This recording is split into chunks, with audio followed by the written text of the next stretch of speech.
Un syndic arrogant a infligé une amende à mon fils autiste pour ses stimulations sonores dans le jardin de la résidence. Mais il ne savait pas que ma femme était procureure de la République. Ce qui a commencé comme de la discrimination s'est transformé en bataille pour les droits des enfants en situation de handicap. Entre larmes et résilience, nous avons découvert des alliés inattendus et changé à jamais les règles de la résidence. Une histoire d'amour familial qui va toucher votre cœur. Laissez un like, abonnez-vous et dites-nous d'où vous regardez. Vous croyez qu'un morceau de papier puisse bouleverser ma vie? C'est exactement ce qui s'est passé quand j'ai ouvert ma porte un dimanche qui aurait dû être tranquille et que je suis tombé nez à nez avec le syndic de la résidence, ce genre d'homme qui semble avoir avalé son parapluie, tenant un papier, avec une expression mêlant satisfaction et fausse préoccupation. Une amende. Pour trouble du voisinage. Et savez-vous qui était le prétendu perturbateur? Mon fils de 12 ans, diagnostiqué autiste. Son crime? Faire des sons répétitifs en jouant seul dans le jardin de la résidence.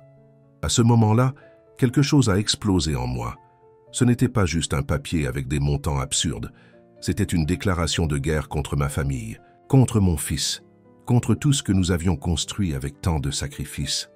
Peut-être devrais-je commencer par expliquer qui nous sommes. Je suis Maria, 67 ans, ingénieure à la retraite.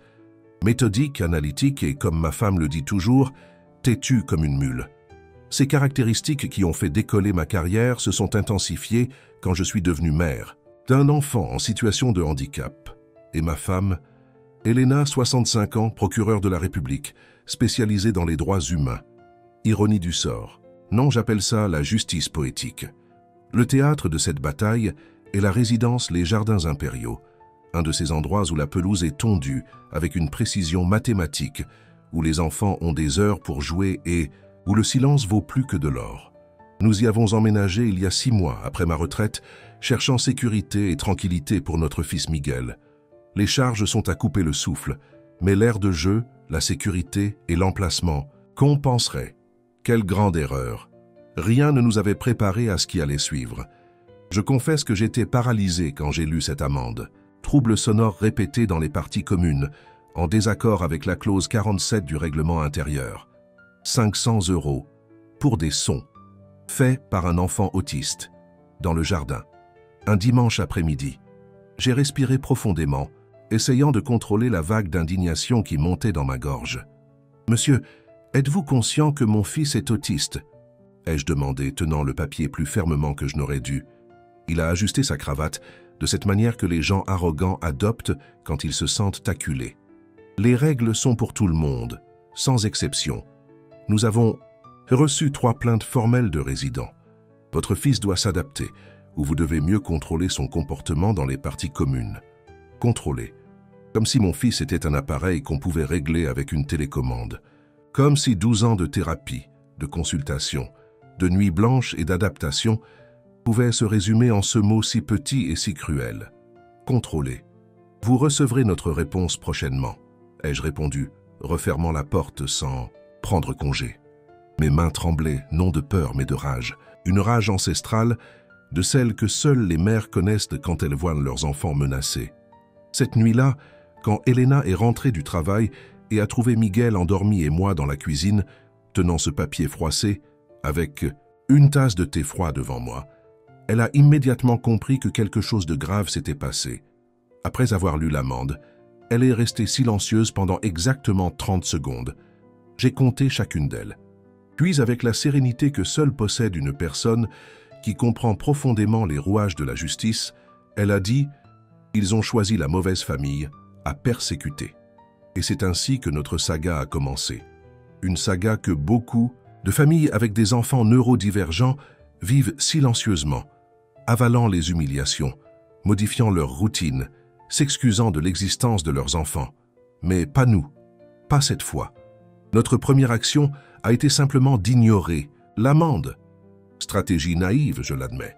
Moins d'1 semaine après, nous avons reçu une notification formelle exigeant le paiement sous 48 heures. Sinon, l'affaire serait portée à la prochaine Assemblée générale de copropriété.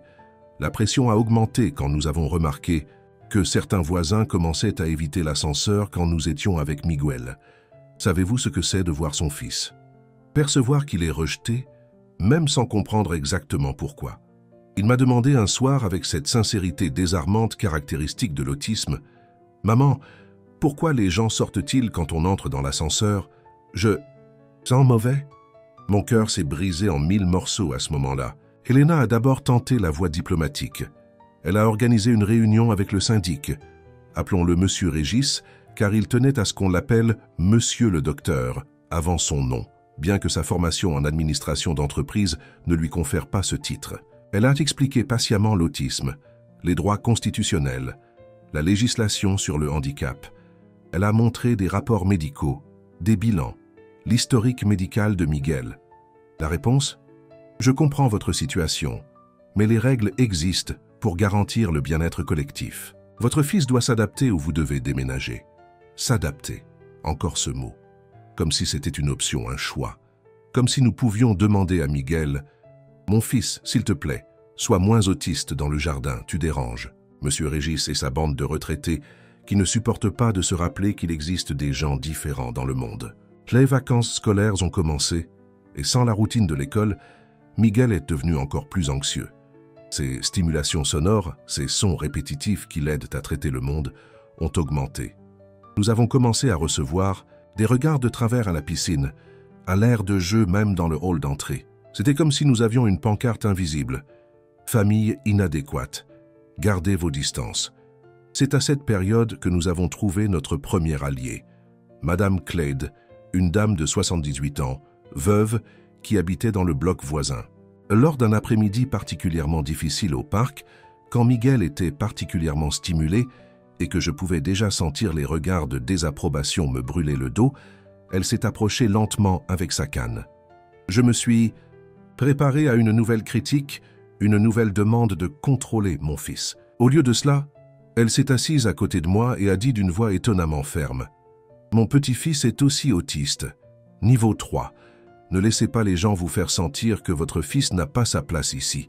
Ces idiots finiront par apprendre, tôt ou tard. » C'était comme un verre d'eau dans le désert. Je n'étais pas seul. Et s'il y avait une Madame Clade, peut-être y avait-il d'autres personnes dans la résidence qui comprenaient notre réalité. Nous devions les trouver. Pendant ce temps, Monsieur Régis a intensifié sa campagne d'intimidation. Nous avons découvert que des caméras supplémentaires avaient été installées, stratégiquement positionnées dans les zones que nous fréquentions. La justification officielle dans le communiqué de la résidence, renforcement de la sécurité des parties communes. La réalité? Une surveillance spécifique sur Miguel. 3 mois après le début de ce cauchemar, Elena a décidé qu'il était temps d'arrêter de réagir et de commencer à agir.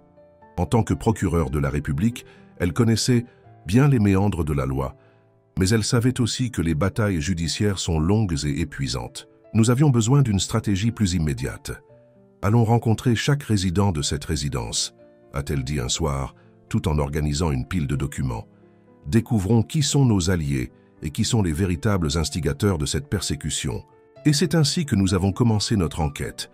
Nous avons créé un groupe WhatsApp appelé « Jardins inclusifs » et avons invité tous les résidents qui semblaient un minimum réceptifs. À notre surprise, en moins d'1 semaine, nous étions déjà 20. Cela ne semble pas beaucoup dans une résidence de 200 appartements. Mais c'était un début. Grâce à ce groupe, nous avons découvert des histoires choquantes. Nous n'étions pas les seules cibles de la gestion autoritaire de M. Régis. Une famille avec un adolescent en fauteuil roulant avait demandé l'installation de rampes supplémentaires dans les parties communes et avait vu sa demande refusée sous prétexte de dénaturation esthétique. Un couple âgé qui s'occupait de sa petite fille atteinte de trisomie 21 a été averti parce que la petite fille criait trop à la piscine. Une résidente atteinte de fibromyalgie a reçu un avertissement pour avoir utilisé l'ascenseur pour monter un seul étage. Le schéma était clair. Toute personne qui ne correspondait pas au modèle du résident idéal, silencieux et invisible, de préférence sans enfant ni besoins spécifiques, était systématiquement poussée à s'adapter ou à déménager. Dans un revirement surprenant, Elena a rencontré dans l'ascenseur la mère de Monsieur Régis, Madame Aparecida, une dame de 85 ans qui habitait avec son fils.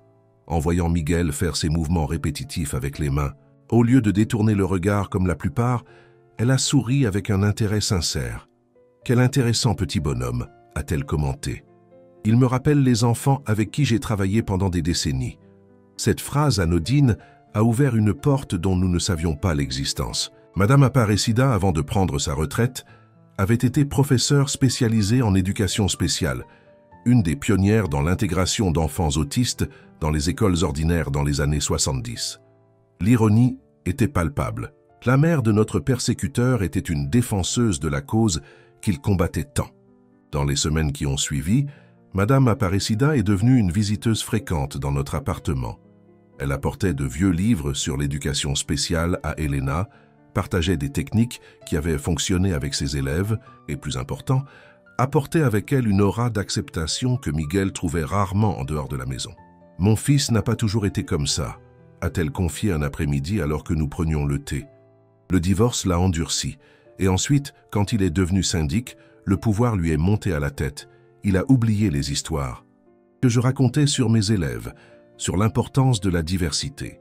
La fête de la résidence est arrivée, un événement traditionnellement grandiose aux Jardins Impériaux, avec une décoration impeccable, des plats typiques et malheureusement des feux d'artifice. Nous avons essayé de préparer Miguel le plus possible, avec des casques anti-bruit et en convenant d'un code pour quand il aurait besoin de partir. Mais comme beaucoup de mères d'enfants autistes le savent, nos préparations ne sont pas toujours suffisantes. Quand les premiers feux d'artifice ont éclaté, bien plus fort que prévu, Miguel a fait une crise sensorielle. Il a commencé à crier et à se débattre, essayant de bloquer le son qui pour lui n'était pas seulement fort, mais physiquement douloureux. Elena l'a serré fermement, essayant de le calmer pendant que je me frayais un chemin parmi les résidents pour le ramener à la maison. Les regards étaient un mélange de pitié, d'irritation et de ce jugement silencieux que toute mère d'enfants neurodivergents ne connaît que trop bien. Monsieur Régis observait tout de loin, un verre de boisson chaude à la main et une expression qui ne pouvait être décrite que comme de la satisfaction. 3 jours après, nous avons reçu notre deuxième amende. Motif : tumulte dans les parties communes pendant un événement officiel de la résidence. Montant : 800 €. Le montant avait augmenté. Le message était clair, nous étions pénalisés progressivement. Ils voulaient nous user financièrement et émotionnellement. Le bulletin d'information de la résidence, distribué la semaine suivante, contenait un article signé par le syndic sur le comportement approprié dans les parties communes, soulignant l'importance de considérer le bien-être collectif au-dessus des besoins individuels et suggérant que les familles avec des membres nécessitant une attention particulière envisagent des événements spécifiques à leur profil, au lieu d'événements collectifs. Il ne mentionnait pas de nom, mais c'était limpide comme de l'eau de roche. C'était nous les indésirables. C'est alors qu'Elena a décidé qu'il était temps d'utiliser toutes les armes à notre disposition, en tant que procureur de la République spécialisée dans les droits humains. Elle avait non seulement des connaissances théoriques, mais aussi accès à des informations et des ressources que la plupart des familles dans notre situation n'auraient pas. Je veux que tu demandes formellement, par écrit, tous les procès-verbaux des assemblées générales de copropriété des 5 dernières années, m'a-t-elle demandé. Je veux aussi l'historique complet de toutes les amendes appliquées pendant cette période, avec les montants et les justifications. Et plus encore, je veux une copie du projet original de la résidence approuvé par la mairie.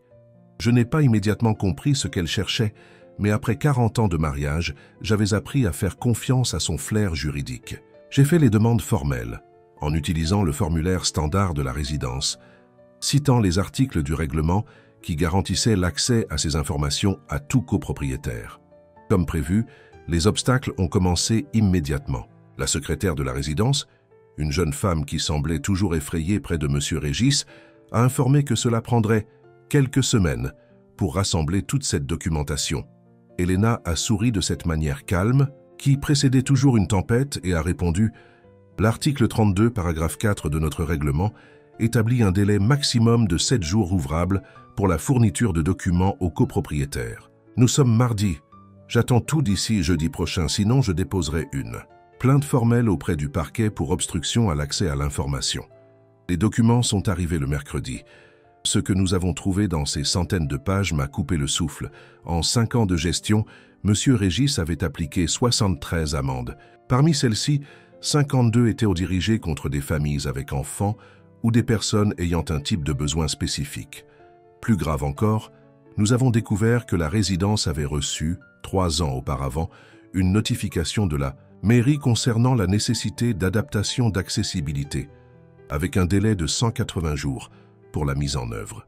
Le délai était dépassé, l'adaptation n'avait jamais été faite, et la documentation montrait que les fonds destinés à ces améliorations avaient été réaffectés à des rénovations esthétiques dans le hall d'entrée. Parallèlement à nos découvertes, quelque chose d'inattendu s'est produit. Nous avons été contactés par Patricia, la fille de M. Régis, une jeune femme de 25 ans, étudiante en pédagogie. Elle était récemment rentrée d'un échange et vivait temporairement avec son père. « J'ai besoin de vous parler », a-t-elle dit visiblement nerveuse quand elle nous a croisés dans l'ascenseur. « Mais pas ici, puis-je vous rendre visite plus tard ?» Cette nuit-là, Patricia nous a révélé qu'elle était profondément gênée par les attitudes de son père.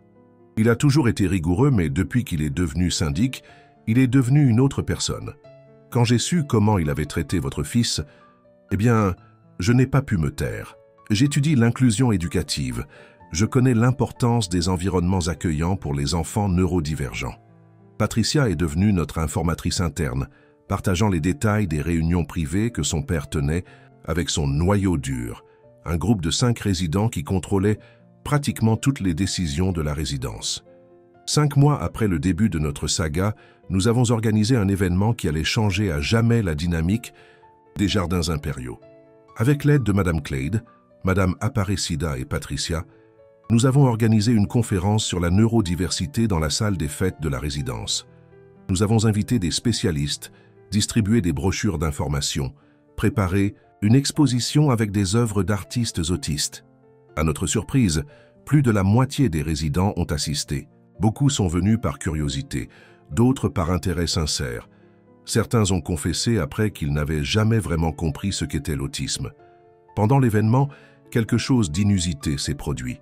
Miguel, généralement réservé avec les étrangers, s'est approché du piano qui décorait la salle et a commencé à jouer. Pas n'importe quelle mélodie, mais une pièce complexe de Bach qu'il avait apprise lors de ses cours de musique thérapeutique. Toute la salle s'est tue. Pendant 3 minutes, ces mêmes résidents qui avaient signé des plaintes contre les bruits perturbateurs de Miguel ont écouté, émerveillés, les sons qu'il était capable de produire quand il se sentait en sécurité et accueilli. À la fin de la présentation spontanée, les applaudissements ont été retentissants. J'ai vu des larmes dans les yeux de Madame Aparecida. Monsieur Régis n'a pas assisté à l'événement, mais Patricia a tout enregistré discrètement. La semaine suivante, quelque chose d'encore plus surprenant s'est produit. Marina, l'épouse de Monsieur Régis, une femme que nous voyons rarement dans les parties communes, nous a approchés à l'air de jeu. D'une voix basse et regardant constamment par-dessus son épaule, elle a révélé « Vous devez savoir, la véritable préoccupation de mon mari n'est pas le bruit ou les règles. Il craint que la présence de personnes handicapées ne dévalorise les biens immobiliers. Lui et quelques investisseurs de la résidence ont des projets pour transformer les jardins impériaux en un complexe de grand luxe, mais pour cela, ils doivent éloigner tout ce qu'ils considèrent comme des problèmes potentiels pour les futurs acheteurs. Les pièces du puzzle se sont enfin assemblées. Il ne s'agissait pas de Miguel, de règles ou de bruit. Il s'agissait d'argent, de spéculation immobilière et de préjugés masqués en préoccupation pour le bien-être collectif. Armés de toutes ces informations, nous avons préparé notre mouvement final. L'Assemblée générale de copropriété, tenue 6 mois après la première amende, serait la scène de notre réponse. L'auditorium était plein comme jamais auparavant. Monsieur Régis a ouvert la réunion avec son discours habituel sur l'excellence de la gestion et la valorisation du patrimoine, annonçant avec fierté une augmentation de 15% de la valeur moyenne des biens immobiliers de la résidence pendant sa gestion.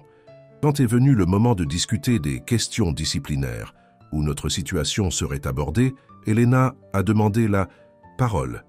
Monsieur Régis a essayé de limiter son temps, alléguant que le règlement ne prévoyait que 5 minutes par intervention. Article 17, paragraphe 3, a-t-elle répondu, sans consulter aucune note.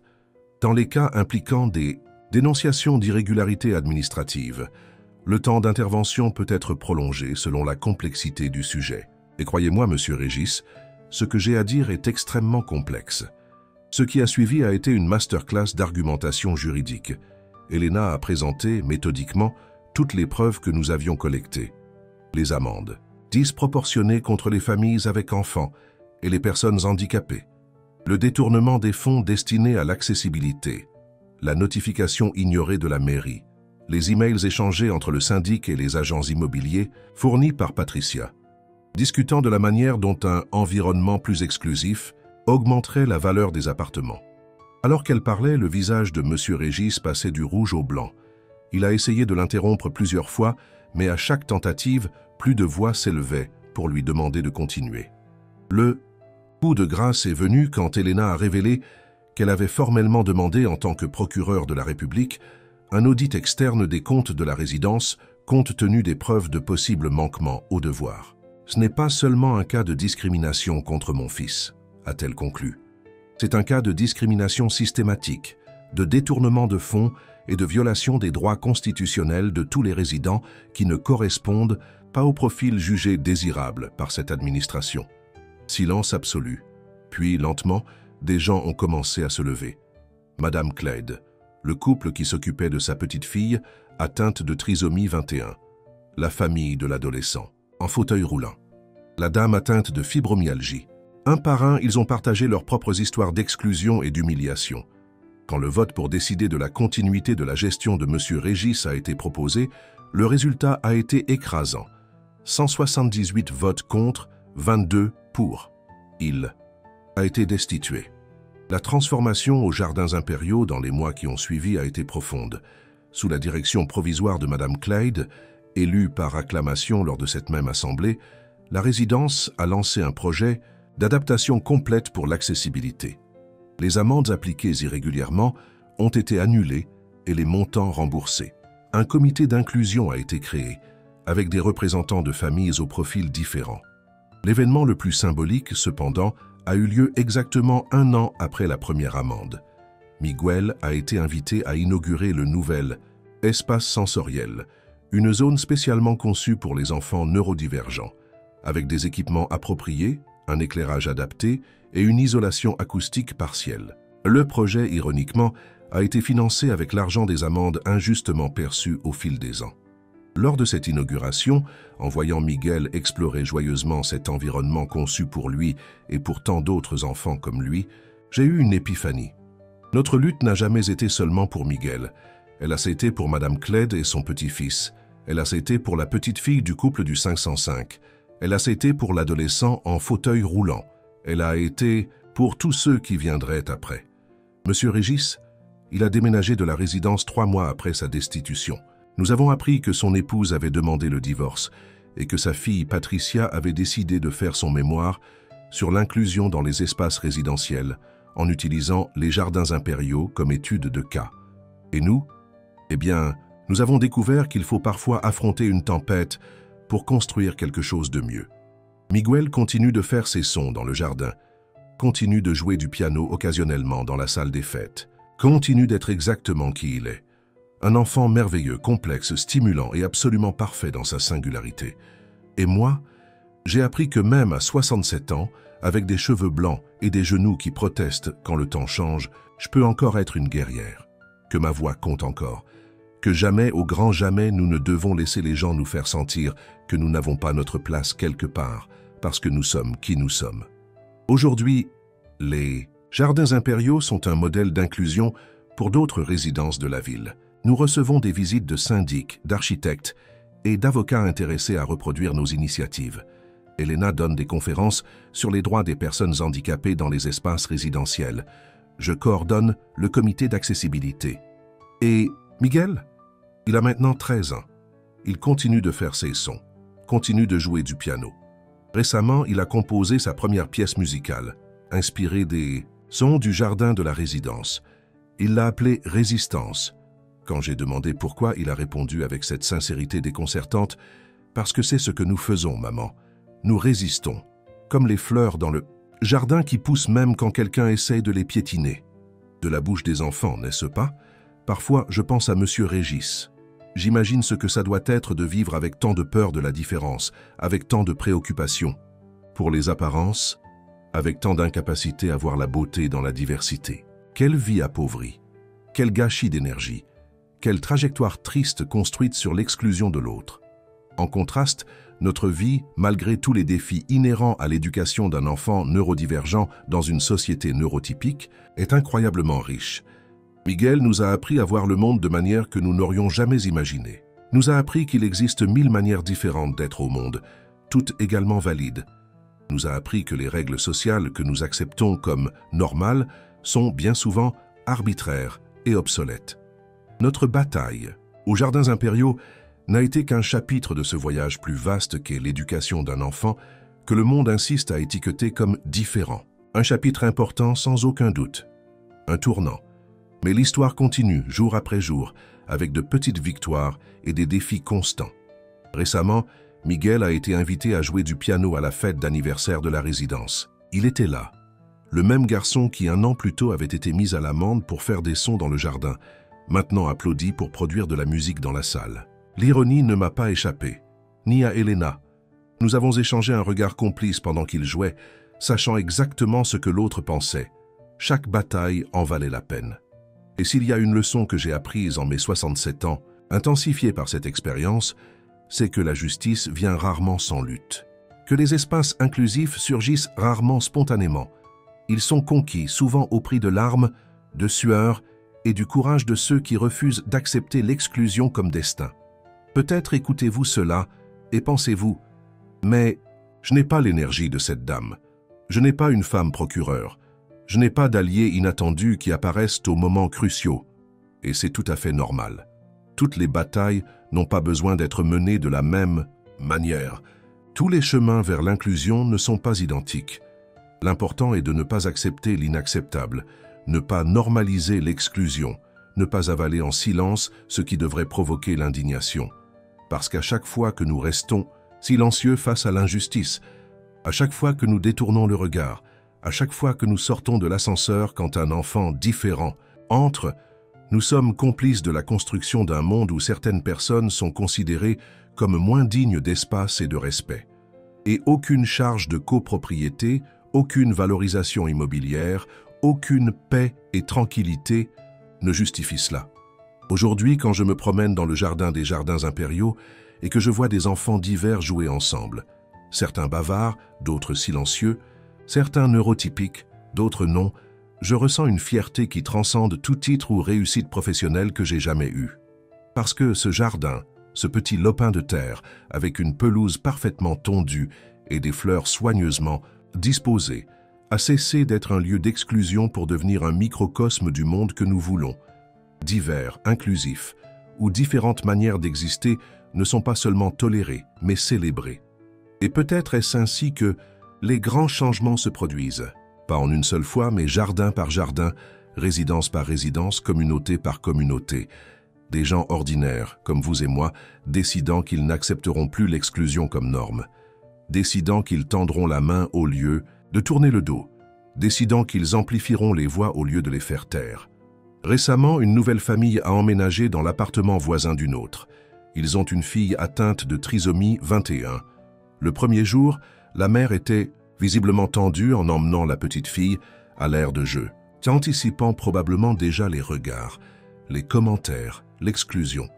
Je connais bien ce sentiment, être toujours sur ses gardes, toujours prête à défendre son enfant, toujours en attente du prochain commentaire insensible ou regard de désapprobation.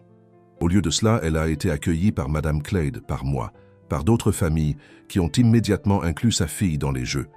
J'ai vu ses épaules se relâcher visiblement. J'ai vu la surprise dans ses yeux. Plus tard, elle m'a confessé qu'elle avait recherché diverses résidences avant de choisir la nôtre précisément en raison de la réputation d'inclusivité que nous avions développée. Imaginez cela, un endroit choisi non pas malgré sa diversité, mais à cause d'elle. Un endroit où la différence n'est pas vue comme un problème, à cacher, mais comme une valeur à mettre en avant. Ça pour moi, c'est la vraie victoire.